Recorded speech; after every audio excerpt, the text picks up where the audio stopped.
Olá, meus amores, a paz do Senhor, tudo bem? Tô um pouco sumida aqui do canal, mas antes de iniciarmos esse vídeo, eu peço que você se inscreva no canal, deixe seu joinha e compartilhe com os seus amigos, amém? Hoje, o motivo desse vídeo, eu quero falar um pouco sobre o meu ministério, sobre o meu chamado, sobre o início da minha caminhada. Há 7 anos atrás, eu vivia uma vida triste, deprimível, uma vida solitária, uma vida de baladas. Eu digo solitária porque mesmo rodeada de amigos eu estava sozinha. Eu passei por um momento muito difícil na minha vida, onde a dor dominou o meu coração. Eu passei por um momento de depressão muito grande no término do meu namoro. E isso me levou ao fundo do poço e eu achei que não tinha mais saída e que a minha vida não tinha mais solução. E então foi aí que Deus usou uma amiga minha para falar comigo, que me via sendo consumida por uma fumaça, que ela estava tendo uma visão ao meu respeito. Foi então que eu tomei conhecimento de querer ir para a igreja, de querer buscar a Deus, mas eu não fui buscar a Deus com a intenção de aceitá-lo, de deixar as coisas que eu fazia, até porque eu estava revoltada com o término do meu namoro. E como eu estava revoltada com o término do meu namoro, eu falei que eu ia pegar geral e que eu não ia me importar mais, que eu não ia ser mais uma pessoa reservada, porque mesmo no mundo eu sempre fui uma pessoa reservada e eu selecionava bem com quem eu ia me relacionar. Só que quando eu me relacionava, eu me entregava por completo. Depois disso, eu comecei a ir para a igreja, eu fui na igreja, incentivada por essa minha amiga, que ela nem cristã era na época. Até hoje ela também não é mais cristã, ela acabou ficando, ela foi cristã por um tempo e dentro da própria igreja mataram a alma dela, mas isso não vem ao caso agora. Eu quero falar um pouco sobre a minha trajetória. E foi então que eu comecei a ir para a igreja. E eu fui para a igreja e nesse dia que eu me decidi ir, no final do culto eu fui pedir oração para uma missionária. E essa missionária orou pela minha vida. E no término do culto ela orou pela minha vida. E eu aceitei Jesus, ela fez o apelo. E eu aceitei Jesus e eu costumo dizer que não fui eu que aceitei. Eu fui impulsionada pelo Espírito Santo. Isso. Talvez o Espírito Santo já estava ali do meu lado o tempo todo, cuidando de mim, sabe? Por mais que muitas pessoas vão dizer que o Espírito Santo só habita quando a gente aceita Jesus, mas eu acredito que em todo tempo o Senhor está cuidando de nós e Deus estava cuidando de mim. E o próprio Deus fez com que eu abrisse a minha boca e falasse: sim, eu aceito. Eu te aceito, Jesus, como meu único e suficiente Salvador. A partir dali a minha trajetória como cristã começou e a partir dali eu falei: eu não vou ser uma crentinha qualquer. Eu vou fazer as coisas como diz a palavra de Deus. Eu não vou mais beber, eu não vou mais para baladas, eu não vou mais usar roupas que mostram o meu corpo, roupas que marcam muito o meu corpo. Eu não vou mais fazer aquilo que desagrada a Deus. Não estou aqui dizendo que veste define crente, mas quem é cristão sabe como se vestir, sabe como se posicionar diante da presença de Deus, até porque nós somos templo do Espírito Santo, o nosso corpo é templo do Espírito Santo. E muitos de vocês lá no meu Instagram sempre pediram para eu contar um pouco da minha conversão. A minha conversão, eu não sofri muito para deixar aquilo que eu gostava de fazer no mundo. Não foi tão difícil, mas também não foi tão fácil. Eu gostava muito de baladas, eu ia muito para baladas, eu ia muito para churrasco, eu bebia muito, eu gostava muito de beber cerveja. E foi algo assim que o Senhor me limpou. E Deus começou limpando as amizades, sabe? As pessoas com quem eu andava, que faziam essas coisas, que bebiam, que faziam festas. Essas pessoas nem me convidaram mais quando souberam. Alguns podem até ter falado: ela não vai ficar cristã por muito tempo. Ali é só questão de tempo. Só que quando eu decidi servir Jesus, eu decidi servir para não olhar para trás. Eu decidi servir Jesus porque eu estava num momento da minha vida que era tudo ou nada. Eu já não aguentava mais sofrer. Eu já não aguentava mais a depressão assolar minha alma. Eu já não aguentava mais as pessoas se relacionarem comigo e brincar com os meus sentimentos. Estou falando de vida sentimental, porque é onde o adversário mais trabalha. E o adversário investiu pesado na minha vida sentimental. E então eu continuei a minha caminhada, servindo a Deus.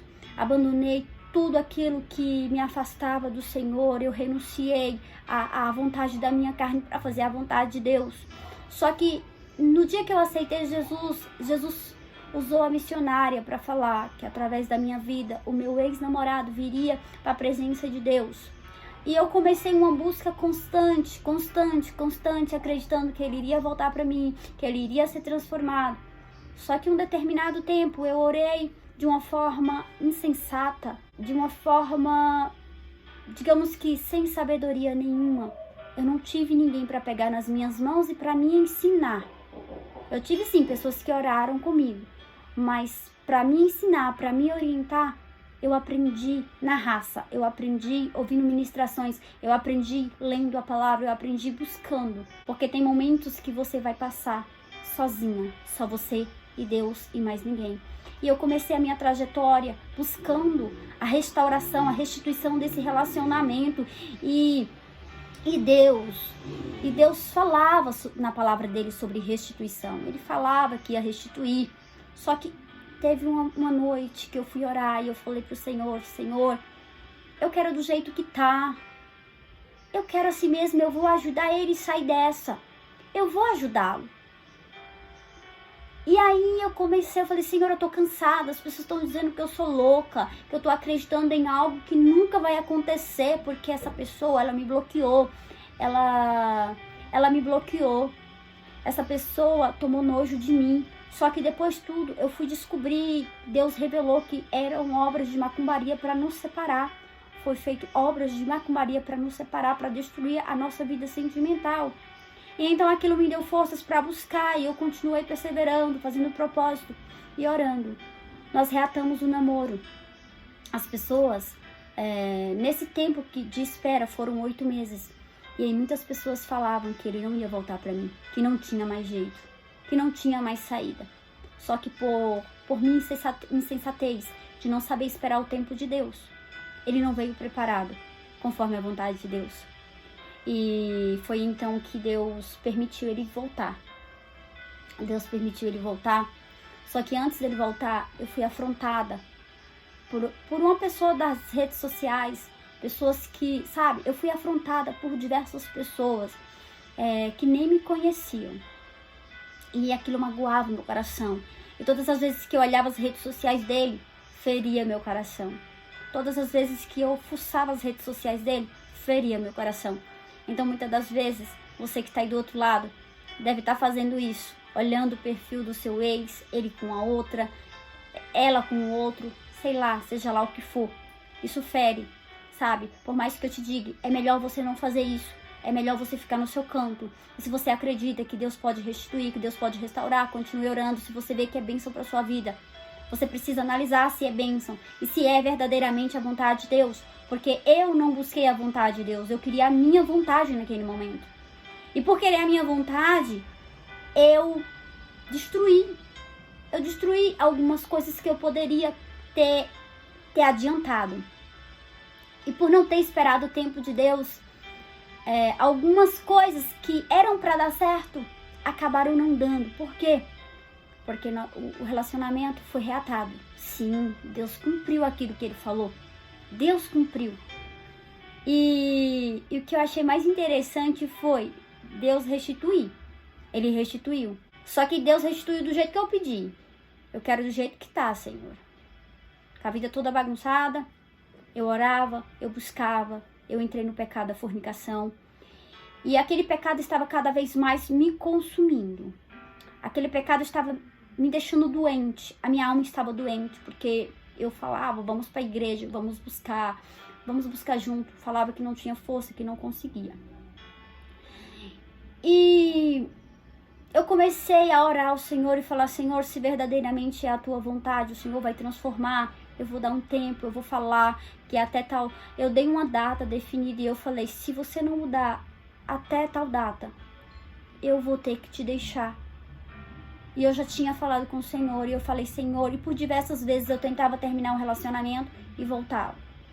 E o pecado estava me corroendo por dentro, eu já não estava mais feliz. Eu não me sentia mais alegre com aquele retorno com o retorno daquele relacionamento. Aquele relacionamento já não me fazia mais tão bem como eu pensei que iria me fazer.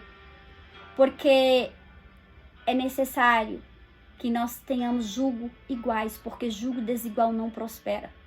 E ali eu fui entender que eu estava vivendo a minha vontade, não a vontade de Deus. E por eu estar vivendo a minha vontade, não a vontade de Deus, as consequências chegaram. O pecado chegou, o pecado entrou, porque ele era do mundo e eu na igreja. Ele no mundo, eu na igreja. Como que pode? Jugo desigual não prospera. A Bíblia vai nos dizer isso. E foi então que eu fui orando, fui buscando a presença de Deus e sempre falando com o Senhor, Senhor, se é da tua vontade, transforma, salva, liberta. Eu tô ficando cansada, o pecado tá doendo, o Espírito Santo estava me incomodando. Eu não tinha descido as águas e Deus sempre falando, eu tenho pressa com o teu ministério, eu tenho pressa, eu tenho algo para fazer na tua vida. Eu tenho uma chamada, você é missionária, você vai fazer aquilo que eu tenho te mandado. E eu, mas como, Senhor? Como? Olha a minha vida como tá, eu preciso consertar a minha vida. E todas as vezes que eu tentava me afastar dele, para não fornicar mais, ele falava que eu estava com outro. Ou falava que eu estava interessada em algum pastor na igreja. Então eu passava tendo uma luta muito grande dentro de casa. Mas não era isso que eu sonhava. Eu sonhava em que ele ia ser liberto, que nós íamos nos casar, e que nós íamos formar uma família bonita na presença de Deus. Essa era a minha vontade. Mas eu não perguntei se era a vontade de Deus. Eu fui para a presença de Deus pelo que ele podia fazer na minha vida, não pelo que ele era. Hoje eu consigo entender a grandeza de Deus na minha vida. Hoje eu consigo entender o que Deus tem feito na minha vida. Hoje eu consigo compreender a dimensão, porque depois que eu deixei o pecado, depois que eu larguei da fornicação, o pecado que estava me matando, me definhando dia após dia, a minha vida foi transformada. Hoje eu espero no Senhor com um coração tranquilo, com um coração confiante de que o que Ele tem para mim é melhor, porque os planos, os projetos do Senhor para mim e para a tua vida são melhores, são maiores do que eu e você podemos imaginar. E uma palavra que vem ao meu coração e que eu quero deixar para o teu coração se encontra lá no livro de Salmos 37:5. Entrega o teu caminho ao Senhor, confia nele, tudo Ele fará. Quando você deixar a tua vida ser dirigida por Deus, as coisas vão fluir. A tua vida vai andar. Você precisa confiar que fiel foi aquele que te prometeu.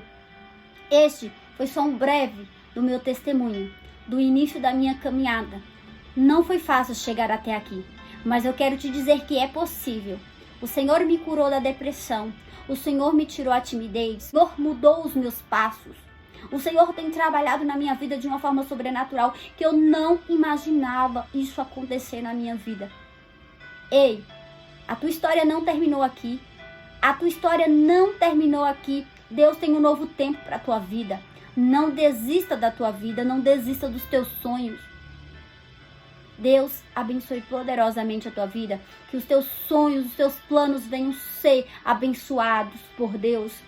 E que aquilo que o Senhor tem designado para a tua vida venha acontecer. Mas você não pode se desanimar. Você não pode se entregar para essa dor, para essa tristeza, sabe? Porque eu passei por momentos muito difíceis. Eu sofri bullying na minha adolescência.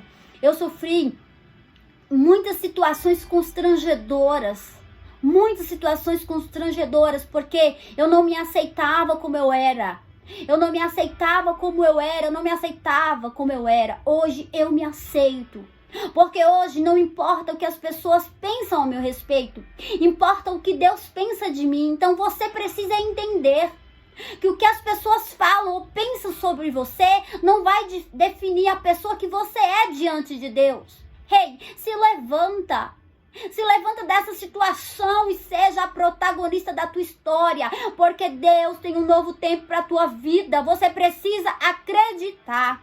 Deus abençoe a tua vida. Se inscreva no canal, deixa o seu joinha, compartilhe, me siga nas minhas redes sociais, no Instagram, Facebook. Amém? Deus abençoe.